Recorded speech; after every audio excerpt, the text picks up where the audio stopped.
Hello दोस्तों, आप सभी का स्वागत है।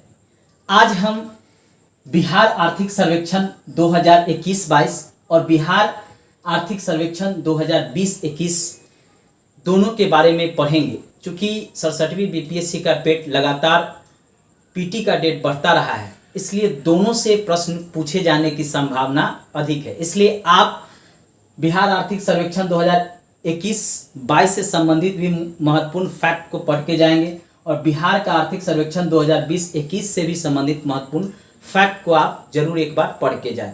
चूँकि एग्ज़ाम का डेट लगातार बढ़ता रहा है और अब जो है 8 मई को यह निर्धारित कर दिया गया है 2022 में 67वीं बीपीएससी का पीटी होगा और उस दिन ही होगा, क्योंकि जल्द ही एडमिट कार्ड जारी होने वाला है और एग्ज़ाम का डेट अब नहीं बढ़ेगा। चलिए हम एक एक करके देखते हैं कि बिहार आर्थिक सर्वेक्षण 2021-22 से किस प्रकार के प्रश्न 67वीं बीपीएससी में पीटी में पूछे जा सकते हैं।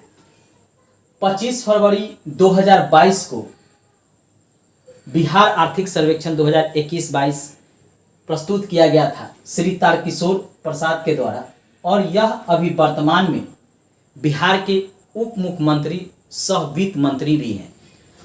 17वां आर्थिक सर्वेक्षण था यह भी याद रखिएगा, क्योंकि बिहार में खासकर बीपीएससी या बिहार दरोगा या बिहार पुलिस के एग्ज़ाम में डाटा और दिन से संबंधित प्रश्न पूछ लिए जाते हैं। जैसे प्रश्न पूछ लेगा किस दिन बिहार आर्थिक सर्वेक्षण 2021-22 को तारकिशोर प्रसाद के द्वारा प्रस्तुत किया गया था, तो 25 फरवरी 2022।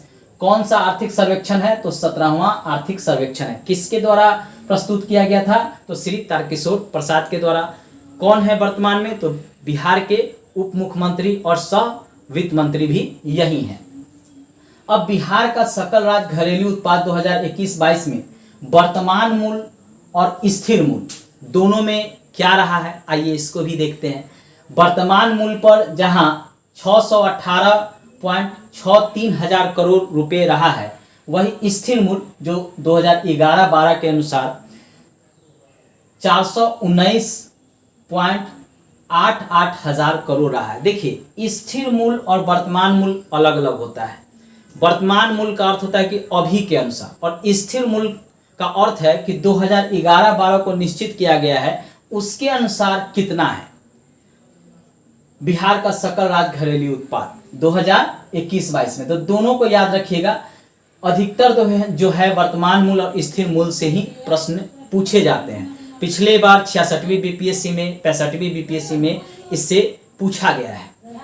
अब है निवल राज्य घरेलू उत्पाद 2021-22 के अनुसार, इसमें भी वर्तमान मूल्य और स्थिर मूल्य होता है। वर्तमान मूल्य के अनुसार 566.67 हजार करोड़ रहा है, वही स्थिर मूल्य जो 2011-12 निर्धारित है उसके अनुसार 379.55 हजार करोड़ रहा है। 379.55 हजार करोड़ रहा है। ये कभी कभी पूछता है, लेकिन वर्तमान मूल्य और स्थिर मूल्य सकल राज्य घरेलू उत्पाद ये बराबर प्रश्न के रूप में आपके सामने देखने को मिल जाएगा। तो आप कम से कम वर्तमान मूल्य और स्थिर मूल्य जरूर याद रखिएगा। निवल राज्य घरेलू उत्पाद कभी कभी प्रश्न में देखने को मिलता है, फिर भी एक बार इसको जरूर देख के जाइएगा। वर्तमान मूल्य पर प्रति व्यक्ति सकल राज्य घरेलू उत्पाद, ये कई बार प्रश्न में पूछा गया है कि प्रति व्यक्ति सकल राज्य घरेलू उत्पाद बिहार में लोगों का क्या है, तो यह भी आप जरूर याद रखिए। 50,555 रुपया यह है वर्तमान मूल्य पर प्रति व्यक्ति सकल राज्य घरेलू उत्पाद। वही स्थिर मूल्य पर पूछे 2011-12 जो स्थिर मूल्य निर्धारित है उसके अनुसार प्रति व्यक्ति सकल राज्य घरेलू उत्पाद बिहार का कितना है लोगों का, तो 34,314 रुपया है। इसको याद रखिएगा, 34,314 रुपया। स्थिर मूल्य पे अलग है और वर्तमान मूल्य पे अलग है। ये बराबर प्रश्न बीपीएससी में देखने को मिलता है। वर्तमान मूल्य और स्थिर मूल्य पर प्रति व्यक्ति सकल राज्य घरेलू उत्पाद बिहार का कितना है, ये हमेशा पूछता है, इसलिए इसको भी जरूर याद रखिएगा।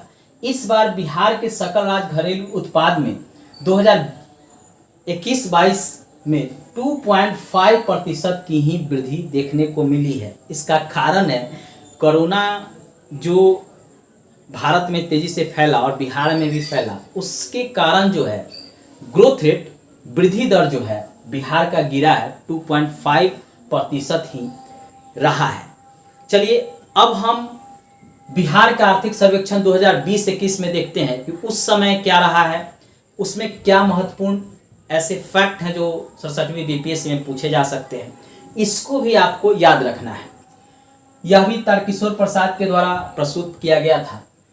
और बिहार का सकल राज्य घरेलू उत्पाद वर्तमान मूल्य पे 6,11,804 करोड़ रुपया रहा। वही स्थिर मूल्य 2011-12 के अनुसार 4,14,977 करोड़ रुपया रहा है 2020-21 में, ये याद रखिएगा। और ये है 21-22 का। दोनों आपको डाटा याद रखना है, किसी से भी प्रश्न जो है इस बार बीपीएससी पूछ सकता है। निवल राज्य घरेलू उत्पाद वर्तमान मूल्य पर 5,62,710 करोड़ रुपया रहा है। वही स्थिर मूल्य 2011-12 के अनुसार 3,77,276 करोड़ रुपया रहा है। देखिए स्थिर मूल्य निर्धारित किया गया है 11-12 को। कभी कभी पूछता भी है प्रश्न में कि वर्तमान में स्थिर मूल्य निर्धारित किया गया है, तो 2011-12 में जो स्थिर मूल्य है उसी के अनुसार जो है अभी वर्तमान में चल रहा है। ठीक है, तो इसको भी आपको याद रखना है, वर्तमान मूल्य और स्थिर मूल्य। अब राज्य का प्रति व्यक्ति सकल राज्य घरेलू उत्पाद वर्तमान मूल्य पे क्या है और स्थिर मूल्य पे प्रति व्यक्ति लोगों का क्या है, तो वर्तमान मूल्य पर 50,735 रुपया है 2020-21 के आर्थिक सर्वेक्षण के अनुसार बिहार का। वही स्थिर मूल्य पर 2011-12 जो निर्धारित किया गया है उसमें 34,413 रुपया है। देखिए यहाँ 34,314 रुपया है, यहाँ 34,413 रुपया है। यानी यहाँ जो है स्थिर मूल्य में आपको गिरावट देखने को मिलेगा। वहीं यहाँ वर्तमान मूल्य में 50,555 रुपया है, यहाँ 50,735 रुपया है। इसमें भी गिरावट देखने को मिलेगा आपको।